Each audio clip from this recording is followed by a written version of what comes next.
আল্লাহ পাক রব্বুল আলামিন আমাদেরকে দুনিয়ার বুকে পাঠিয়ে দিয়েছেন। তার একটা উদ্দেশ্য হলো আমরা দুনিয়াতে আসার পর আল্লাহর হুকুম, তার আনুগত্য, তার হুকুমত যেন আমরা পালন করি। কথা বলেন ঠিক কিনা?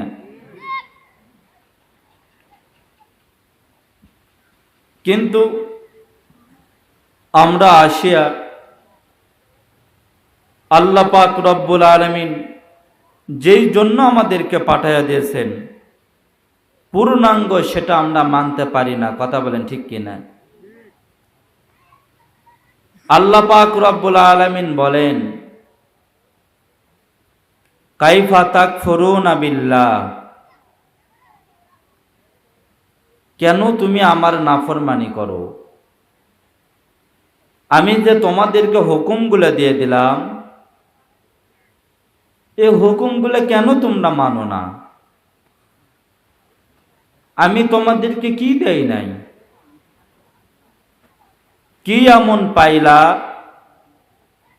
যার কারণে আমি রব্বে কারিমকে তোমরা ভুলে গেলা? আল্লাহ বলেন, ইয়া আইয়ুহাল ইনসান মা গররাকা বিরব্বিকাল কারিম, এমন কোন কে নিয়ামত দিয়ে দিল যে নিয়ামতটা রব্বে কারিম দিতে পারে নাই, যে নিয়ামতটা আমি দিতে পারি নাই, যার কারণে আমি রব্বে কারিমকে তোমরা ভুলে গেলা। আল্লাহ বলেন, শুধু কি তাই? তুমি কি তোমার অস্তিত্বের দিকে তাকায় দেখছো? যে নিয়ামতগুলো দিয়েছি, এই নিয়ামতগুলোর দিকে যদি তুমি তাকাও, আমি রব্বে কারিমের প্রতি ভালোবাসা জাগ্রত হবে, আমার হুকুমগুলো পালন করতে তোমাদের আগ্রহ হবে। সুবহানাল্লাহ বলেন, আরো জোরে বলুন সুবহানাল্লাহ। আল্লাহ বলতেছেন, কাইফা তাকফুরুনা বিল্লাহ, তোমরা কেন আমার নাফরমানি করো? আমি তোমাদেরকে নিয়ামত কি দেই নাই? লাইন শাকারতুম লাযিদান্নাকুম ওয়া লাইন কাফারতুম ইন্না আযাবি লাশাদীদ। যতগুলো নিয়ামত দিয়েছি, এই নিয়ামতের যদি তোমরা শুকরিয়া আদায় করতে পারো, এই নিয়ামত দিয়েই ক্ষান্ত নয়, এই নিয়ামতকে হাজার গুণে বাড়ায় দিয়ে দেব। সুবহানাল্লাহ বলেন। শুধু কি তাই? আর নিয়ামত দিয়ে দিলাম, আমার সাথে বেঈমানি করলা, গাদ্দারি করলা, নাফরমানি করলা, তুমি কি মনে করছো নিয়ামত কি থাকবে? থাকবে না। ওই নিয়ামত তো সিনায় নিবই, পাশাপাশি ইন্না আযাবি লাশাদীদ, তোমাকে কঠিন আযাবে গ্রেফতার করা হবে। বলুন তো দেখি, আল্লাহ যতগুলো নিয়ামত দিয়েছে, প্রত্যেকটা নিয়ামতের কি আমরা শুকরিয়া আদায় করতে পারি? পারি না। আমরা প্রত্যেকটা নিয়ামতের শুকরিয়া আদায় করতে পারি না। আল্লাহ বলেন, কেন তুমি আমার শুকরিয়া আদায় করো না? কেন তুমি আমার শুকরিয়া আদায় করতে পারো না? আল্লাহ বলেন, তুমি তোমার অস্তিত্বের দিকে তাকায় দেখো। কাইফা তাকফুরুনা বিল্লাহ, কেন তুমি আমার নাফরমানি করো? ওয়া কুনতুম আমওয়াতা, তুমি তো ছিলা মৃত, তোমার কোনো অস্তিত্ব ছিল না। তুমি তো মায়ের গর্ভে, তোমাকে এক ফোঁটা নাপাক পানি থেকে আমি তোমাকে মায়ের গর্ভে 10 মাস 10 দিন পর্যন্ত লালন পালন করেছি। চিৎকার দিয়ে বলুন সুবহানাল্লাহ।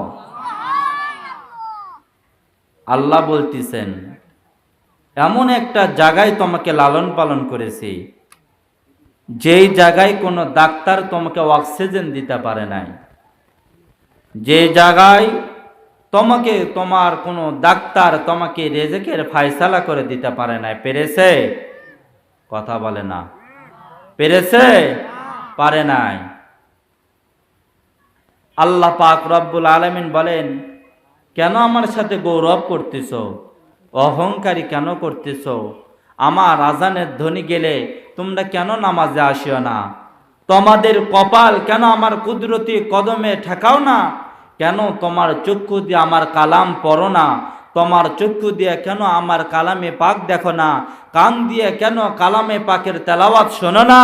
কেন না তোমার তোমার তোমার জবান দিয়ে কেন তুমি কোরআন পড়ো না? আল্লাহ বলতেছেন, তুমি তো মৃত ছিলা, সেখানে 10 মাস 10 দিন পর্যন্ত তোমাকে আমি লালন করলাম, পালন করলাম, রেজেকের ফয়সালা করে দিয়ে দিলাম, তোমাকে অক্সিজেনের ব্যবস্থা করে দিয়ে দিলাম। চিৎকার দিয়ে বলুন সুবহানাল্লাহ। শুধু কি তাই? আল্লাহ পাক রব্বুল আলামিন বলেন, ওখানেই ক্ষান্ত নয়, কত বাচ্চা তো জন্মগ্রহণ করার সময় মৃত্যুবরণ করে, কত সন্তান তো মৃত্যুবরণ করার পর দুনিয়াতে জন্মগ্রহণ করে, কিন্তু আমি তো তোমাদেরকে তা করি নাই। আমি তো তোমাদেরকে সেইভাবে দুনিয়ার বুকে পাঠায় দেয় নাই, হায়াত নামক সম্পদ দিয়ে দুনিয়ার বুকে পাঠায় দিয়েছি।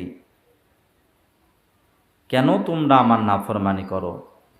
আল্লাহ বলেন, সেখানেই ক্ষান্ত নয়, আবার তোমাকে 10 মাস 10 দিন পর্যন্ত লালন পালন করার পর, মায়ের গর্ভে থেকে দুনিয়াতে আসার পর 2টা বৎসর পর্যন্ত তোমার মায়ের স্তনের ভিতর উত্তম রেজেকের ফয়সালা করে দিয়েছে। সুবহানাল্লাহ বলেন।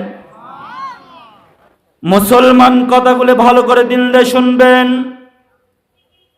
আল্লাহ পাক রব্বুল আলামিন কোরআনুল কারীমের ভিতর সুন্দর করে আয়াত অবতীর্ণ করে ডাক দিয়ে বললেন, তামাম পৃথিবীর মানুষ শোনো, তোমাকে 10 মাস 10 দিন পর্যন্ত লালন পালন করলাম। শুধু তাই নয়, তোমাকে দুনিয়ার বুকে আসার পর 2টা বৎসর পর্যন্ত মায়ের স্তনের ভিতরে তোমাকে দুধ নামক রেজেকের ফয়সালা করে দিয়ে দিলাম। এমন একটা রেজেক দিয়ে দিলাম, যে রেজেকটা না ঠান্ডা না গরম কোনো বাচ্চা বলতে পারবেন আমার কষ্ট হইতেছে। এমন একটা রেজেক তোমাকে দিয়ে দিলাম, তুমি তো কথা বলতে পারো না, তোমার জবান দিয়ে তো কান্না ছাড়া আর কিছুই বলতে পারো না। তোমার জবান দিয়ে শুধু কান্নাই করতে পারো, তোমার হাতে কোনো শক্তি নাই, পায়ে কোনো শক্তি নাই, তোমার তো কোনো রকমের কথা বলার শক্তি নাই, মানুষকে কোনো কথা ভাষা বোঝানোর মতন কোনো শক্তি নাই।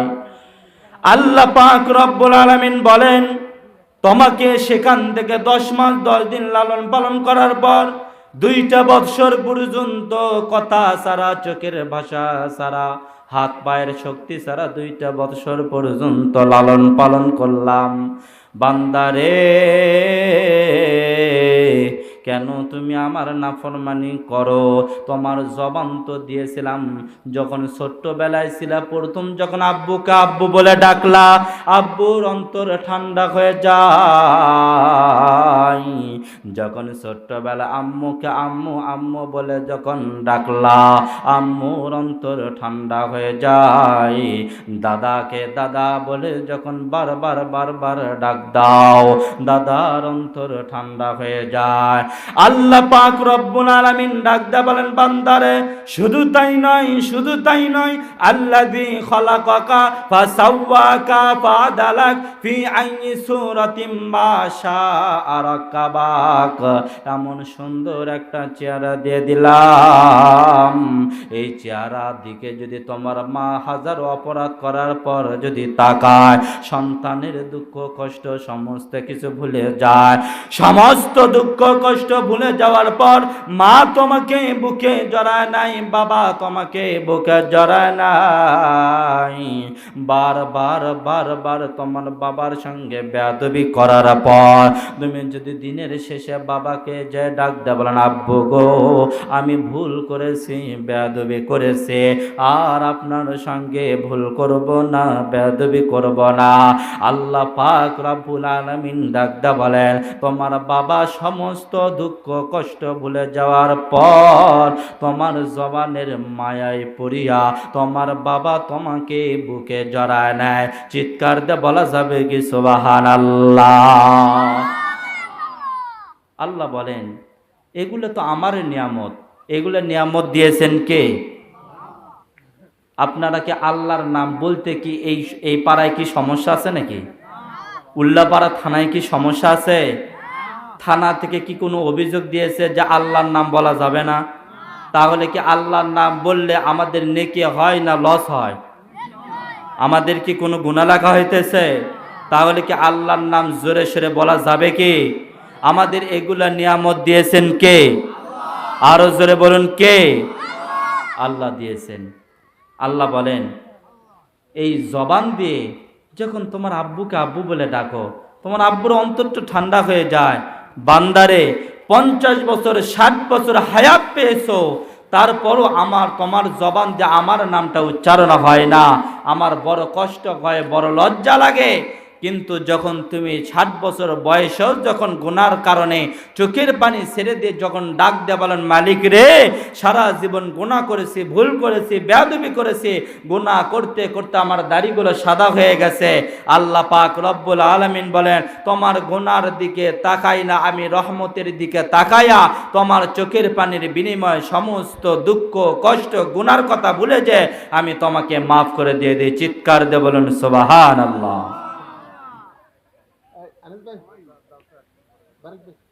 মুসলমান কথাগুলো ভালো করে দিল দিয়ে শুনবেন। আল্লাহ পাক রব্বুল আলামিন ডাক দিয়ে বলেন, বান্দারে দুনিয়ার বুকে তোমাকে পাঠায় দিয়ে দিলাম, মনে করো না দুনিয়ার বুকে পাঠায় দিয়েছি আর কোনোদিন আমার কাছে আসা লাগবে না। না, আল্লাহ পাক রব্বুল আলামিন ডাক দিয়ে বলেন, ওয়া কুনতুম আমওয়াতা, তুমি ছিলা মৃত, ওয়া কুনতুম আমওয়াতান ফাহইয়াকুম, হায়াত দিয়ে দিলাম, সুম্মা ইউমিতুকুম, আবার তোমাকে একদিন মৃত্যুবরণ করা লাগবে। আল্লাহ পাক রব্বুল আলামিন ডাক দিয়ে বলেন, তোমাকে জীবিত দিয়ে দিলাম, আবার একদিন অন্ধকার কবরের জন্য তোমার আশা লাগবে। আল্লাহ পাক রব্বুল আলামিন ডাক দিয়ে বলেন, দুনিয়ার বুকে কেন বাহাদুরি করতেছো? কেন তুমি দুনিয়ার বুকে লাফালাফি করতেছো? তুমি মনে করতেছো না আর কোনোদিন দুনিয়ার বুকে থেকে যাওয়া লাগবে? আল্লাহ পাক রব্বুল আলামিন ডাক দিয়ে বলেন, কুল্লু নাফসিন যায়কাতুল মাউত, তোমাকে দুনিয়ার বুকে পাঠায় দিয়েছে, আবার একদিন কিন্তু আমার ডাকে সাড়া দিয়ে অন্ধকার কবরের বাসিন্দা হওয়া লাগবে। মুসলমান ভাইরা আমার, আল্লাহ পাক রব্বুল আলামিন ডাক দিয়া বলেন, বান্দারে কেন তুমি আমার নাফরমানি করতেছো? আমি তোমাকে যতগুলো নিয়ামত দিয়ে দিলাম, যতগুলো নিয়ামত দিয়েছি, নিয়ামতের একটাও তুমি অস্বীকার করতে পারবা না, অস্বীকার করতে পারবা না। মুসলমান ভাইরা আমার, আল্লাহ পাক রব্বুল আলামিন ডাক দিয়া বলেন, বান্দারে কেন তুমি আমার নাফরমানি করবা? একদিন কিন্তু আমার ডাকের সাড়া দিয়ে আমার কাছে ধরা দেওয়াই লাগবে। বলুন তো দেখি, আমরা দুনিয়ার বুকে আছি, আর কোনো দিন কবরে যাওয়া লাগবে কি লাগবে না? জোরে বলুন, লাগবে কি লাগবে না? আমরা কিন্তু সবাই কিন্তু কবরের পথের যাত্রী বাবা। আমাদের সমাজের ভিতরে এমনও মানুষ ছিল হয়তো আগামী বৎসর জীবিত ছিল, আজ আর দুনিয়ার বুকে নাই। কত বাবা কত সন্তান বাবাকে হারাইলো, কত মা কত সন্তানকে হারাইলো।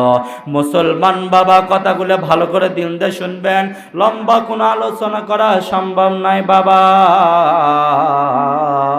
শুধুমাত্র টার্নিং পয়েন্টে কিছু কথা বলে দিয়ে বিদায় নিয়ে নেব। আল্লাহ পাক রব্বুল আলামিন ডাক দিয়ে বলেন, কেন তুমি আমার নাফরমানি করতেছ? আমার নামে কি তোমার জবান দিয়ে কি একটাও অন্তরে মায়া লাগে না? তোমার জবান দিয়ে কি আমার নামটা কি উচ্চারণ হয় না? আল্লাহ পাক রব্বুল আলামিন ডাক দিয়ে বলেন, তুমি যে দুনিয়ার বুকে গেছো চিরস্থায়ী নয়, একদিন কিন্তু আবার আমার ডাকে সাড়া দেওয়া লাগবে। আল্লাহ পাক রব্বুল আলামিন ডাক দিয়ে বলেন, শুধু তাই নয়, আল্লাহ পাক রব্বুল আলামিন কোরআনে পাকের ভিতরে ডাক দিয়ে বলেন, মিনহা খালাকনাকুম ওয়া ফিহা নুঈদুকুম ওয়া মিনহা নুখরিজুকুম তারাতান উখরা। মুসলমান, আয়াতটা আমরা সবাই জানি, কখন পড়া লাগে তাও জানে। মুসলমান কিন্তু কেন পড়ি কেউ জানি না। আল্লাহ পাক রব্বুল আলামিন আয়াতের ভিতরে ডাক দিয়ে বলেন, বান্দারে তোমাকে মাটি থেকে তৈয়ার করলাম, আবার মাটিতে দাফন করলাম, আবার কিন্তু কঠিন কিয়ামতের দিন মাটি থেকে পুনরায় উত্থাপন করানো হবে। কোনো বিকল্প রাস্তা নাই। আল্লাহ পাক রব্বুল আলামিন ডাক দিয়ে বলেন, যেহেতু তোমাকে মৃত্যুবরণ করাই লাগবে, আবার তোমাকে আমার ডাকে আমার সামনে সারা দোয়াই লাগবে, আমার সামনে হাজিরা দোয়াই লাগবে। আল্লাহর পয়গম্বর ডাক দিয়ে বলেন, প্রত্যেকটা আদম সন্তানকে 5টা প্রশ্ন না দেওয়া পর্যন্ত, এক পা পর্যন্ত কিয়ামতের ময়দান থেকে নড়াচড়া করতে দেওয়া হবে না। আল্লাহ পাক রব্বুল আলামিনের পয়গম্বর ডাক দিয়ে বলেন, 5টা প্রশ্নের ভিতরে 1 নাম্বার প্রশ্ন হলো, তুমি জীবন দশায় কি করেছো? জীবন দশায় তুমি জীবনটা কার হুকুমে ব্যয় করলা? তুমি জীবনটা কার হুকুমে তুমি ব্যয় করলা? কোন কাজে ব্যয় করলা? এই কড়াই ঘন্টায় হিসাব দিয়ে সামনের দিকে অগ্রসর হইবা। মুসলমান ভাইরা আমার, আল্লাহ পাক রব্বুল আলামিনের পয়গম্বর ডাক দিয়ে বলেন, 5টা প্রশ্নের উত্তর না দেওয়া পর্যন্ত কোনো মানুষ সামনের দিকে যাইতে পারবে না। মুসলমান, মৃত্যুবরণ যেহেতু করাই লাগবে, 5টা প্রশ্ন কি আমরা পালন করতে পারবো কিনা, 5টা প্রশ্নের উত্তর দিতে পারবো কিনা আমরা জানি না। তবে 5টা প্রশ্ন শুনে নি, জীবনের সাথে মিলানো দরকার। আল্লাহর পয়গম্বর ডাক দেবেন, জীবনটা কোন কাজে ব্যয় করলা? আল্লাহ পাক রব্বুল আলামিন ডাক দে বলে, কোনো মানুষ জন্মের পর থেকে মৃত্যুর আগ পর্যন্ত যদি আমার কাজে ব্যয় করে দিয়ে দেয়, সে ব্যক্তি মুত্তাকিন হয়ে যাবে, মুমিন হয়ে যাবে। কঠিন কিয়ামতের ময়দানে তার জন্য কোনো টেনশন নাই, কোনো চিন্তা নাই। আল্লাহ পাক রব্বুল আলামিনের পয়গম্বর ডাক দে বলে, আল্লাহ পাক রব্বুল আলামিন যে গুণে বিধান দিয়ে দিলেন, বিধানগুলো মানা লাগবে বাবা। আল্লাহ পাক রব্বুল আলামিন 5 ওয়াক্ত নামাজ দিয়েছেন, 5 ওয়াক্ত নামাজ পালন করা লাগবে। আল্লাহ পাক রব্বুল আলামিন রমজানের রোজাগুলো দিয়েছিলেন, রমজানের রোজাগুলো পালন করা লাগবে। মুসলমান, কথাগুলো ভালো করে দিন দিয়ে শুনবেন। জীবন যেহেতু আল্লাহ দিয়েছেন, একদিন কিন্তু মৃত্যুবরণ করাই লাগবে। কিভাবে কখন মৃত্যুবরণ করব কেউ জানি না, কেউ জানতেও পারি না। মুসলমান ভাইরা আমার, আল্লাহ পাক রব্বুল আলামিন ডাক দে বলেন, আইনা মা তাকুনু ইউদরিকুমুল মাউত ওয়ালাউ কুনতুম ফি বুরুজিম মুশাজ্জিদা। আল্লাহ পাক রব্বুল আলামিন বলেন, যত বড়ই ধনী হও না কেন, যেখানেই তুমি লুকাও না কেন, একদিন কিন্তু আমার ডাকে সাড়া দেওয়া লাগবে। আর কখন কিভাবে মালাকুল মউত যাবে কেউ জানতে পারে না। বলুন তো দেখি, আল্লাহ পাক রব্বুল আলামিন যে মালাকুল মউত পাঠায় দেয়, মালাকুল মউতের অন্তিম মুহূর্তেও কেউ কি কোনোদিন টের পায়? কেউ কোনোদিনও টের পায় না। কিন্তু মুসলমান, বাঁচার জন্য আমরা হাজারো চেষ্টা করে থাকে। আল্লাহ পাক রব্বুল আলামিন জানায় দিয়ে দিলেন, কখন কিভাবে তোমার মৃত্যুটা পৌঁছাবে জানবা না। এখন তো এমন একটা মৃত্যু চলে আসলে বাবা, এমন একটা মৃত্যু চলে এসেছে, স্টক। মানুষ যখন স্টক করে, বলুন তো দেখি, 1 মিনিটও তাকে সুযোগ দেওয়া হয়? কথা বলেন, কোনো সুযোগ দেওয়া হয় না বাবা। মুসলমান, কত মানুষের জানাজারে গেলাম, কথা বলে বলতেছে সকালবেলা আমাদের সঙ্গে চা স্টলে চা খেয়েছে, দুপুর বেলায় তার জানাজার নামাজ অনুষ্ঠিত হয়ে গেল বাবা। কত সন্তান মার থেকে বাবার থেকে বিদায় নিয়ে রোডে চলে যায়, অ্যাক্সিডেন্ট করে লাশটা নিয়ে বাড়িতে চলে আসা লাগে বাবা। কত মানুষ এইরকম ভাবে হঠাৎ মৃত্যুবরণ করে। মুসলমান ভাইরা আমার, লম্বা কথা বলা সম্ভব নয়। আল্লাহ পাক রব্বুল আলামিন বলে দিয়ে দিলেন কখন কিভাবে তোমার কাছে মালাকুল মউত পৌঁছায় যাবে তুমি বুঝতেও পাবা না, টের পাবা না।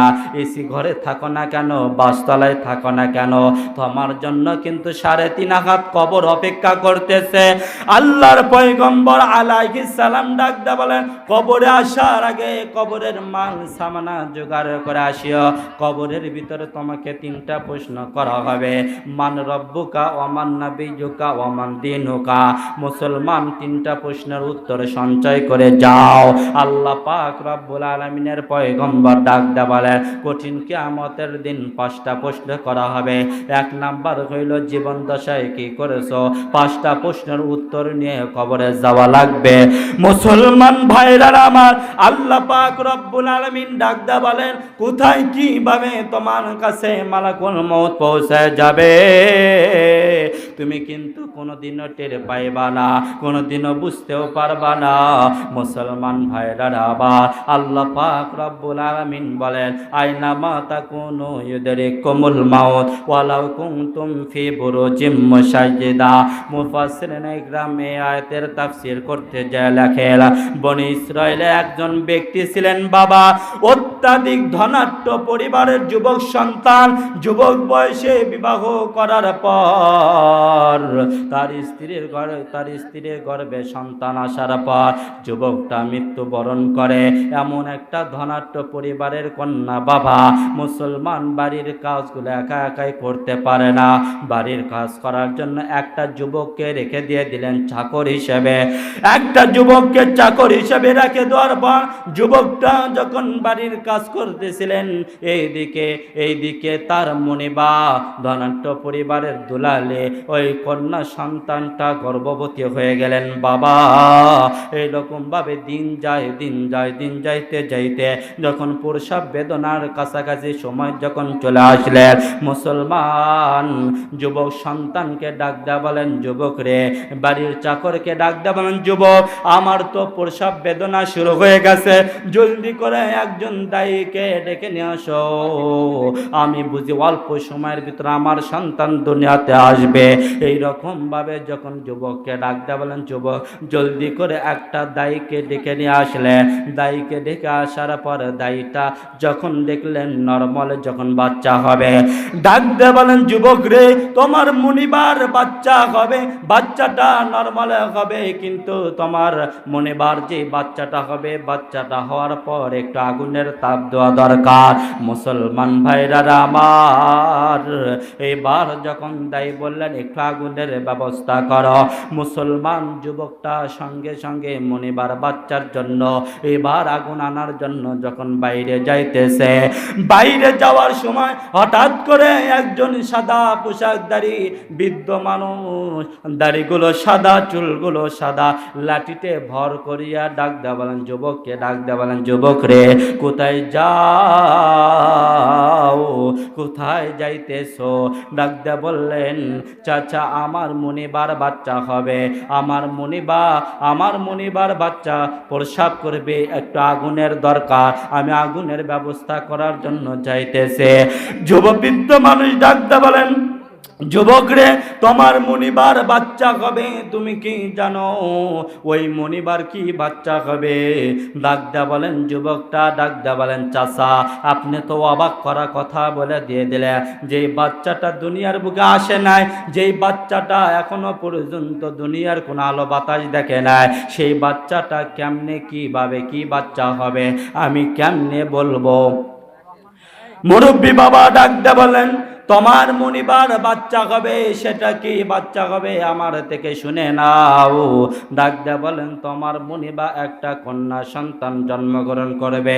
চিৎকার দিয়ে বলা যাবে কি মারহাবা, কালমা পড়ুন লা ইলাহা। ভাইজান এখানে এত কথা বললে কেমনে হয়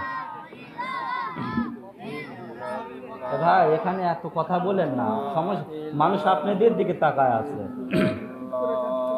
লা ইলাহা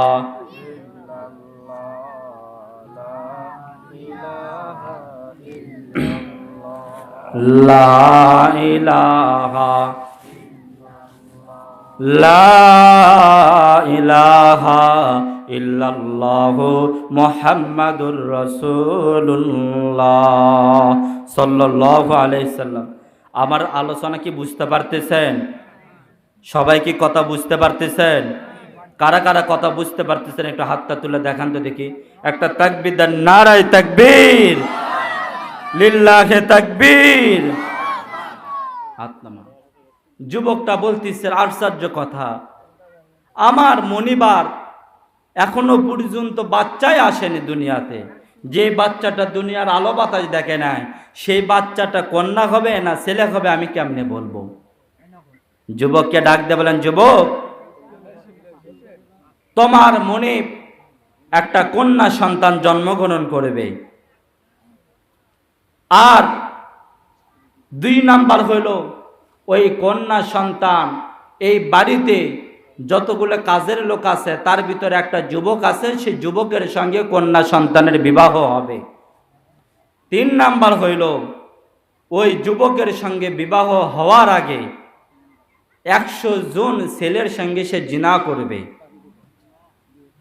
4 নাম্বার হইল ওই বৃদ্ধ যুবককে বলতেছেন, 4 নাম্বার হইল ওই কন্যা সন্তান যুবকের সঙ্গে বিবাহ হওয়ার পর সে মৃত্যুবরণ তো করবেই, কিন্তু তার মৃত্যুর কারণ হবে একটা মাখরসার বিষ। মাখরসার বিষের কারণে সে মৃত্যুবরণ করবে।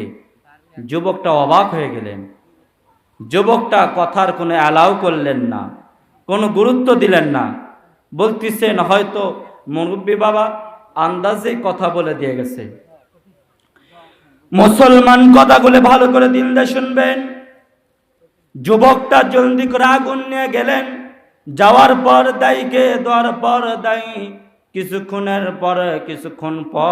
কিছুক্ষণ পর দাই যখন ভিতর থেকে একটা বাচ্চা দিয়ে দিলেন, বাচ্চার দিকে তাকায় যুবকটা খেয়াল করেন না, সত্যি তো একটা কন্যা সন্তান জন্মগ্রহণ করলো। এই কন্যা সন্তান জন্মগ্রহণ করা দেখে যুবকটা অবাক হয়ে গেলেন।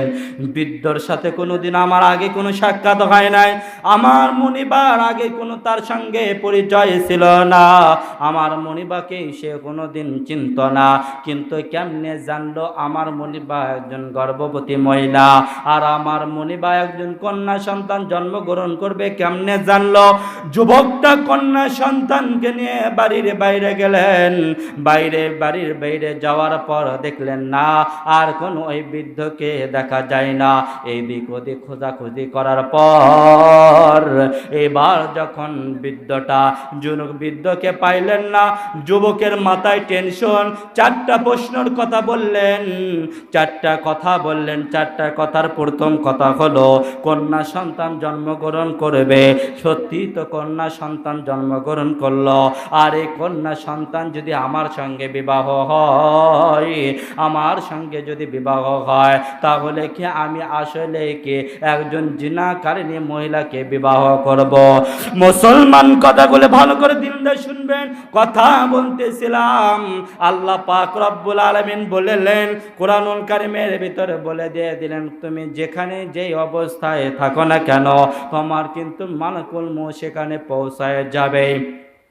মুসলমান ভাইরা আমার, আল্লাহ পাক রব্বুল আলামিন জানায় দিয়ে দিলেন, তোমার যেহেতু মালাকুল মউত হবে, মালাকুল মউত আসার আগে তুমি কবরের জিন্দেগি সুন্দর করো, আখিরাতের জিন্দেগি সুন্দর করো। আল্লাহ পাক রব্বুল আলামিন ডাক দেয়া বলে, যখন তোমার কবরের জিন্দেগি সুন্দর করবা, আখিরাতের জিন্দেগি সুন্দর করবা, কঠিন কিয়ামতের ময়দানে তোমার কোনো টেনশন করা লাগবে না, তোমার কোনো চিন্তা করা লাগবে না। আল্লাহ পাক রব্বুল আলামিন ডাকদা বলেন, ইন্নাল্লাযীনা আমানু ওয়া আমিলুস সলিহাতি কানাত লাহুম জান্নাতুল ফিরদাউসি নুজুলা। তুমি যখন ঈমান আনবা, তুমি যখন ভালো কাজ করবা, তোমার জন্য কোনো টেনশন নাই, কোনো চিন্তা নাই, কোনো টেনশন করার দরকার নাই। আল্লাহ পাক রব্বুল আলামিন ডাকদা বলেন, কঠিন কিয়ামতের ময়দানে তোমার জন্য জান্নাতুল ফিরদাউস অপেক্ষা করতেছে। চিৎকার দিয়ে বলুন সুবহানাল্লাহ। মুসলমান ভাইরা আমার, আল্লাহ পাক রব্বুল আলামিন ডাক দা বলেন, কবরের জিন্দেগি আসার আগে কবরের খোরাকি নিয়ে তুমি আসিও।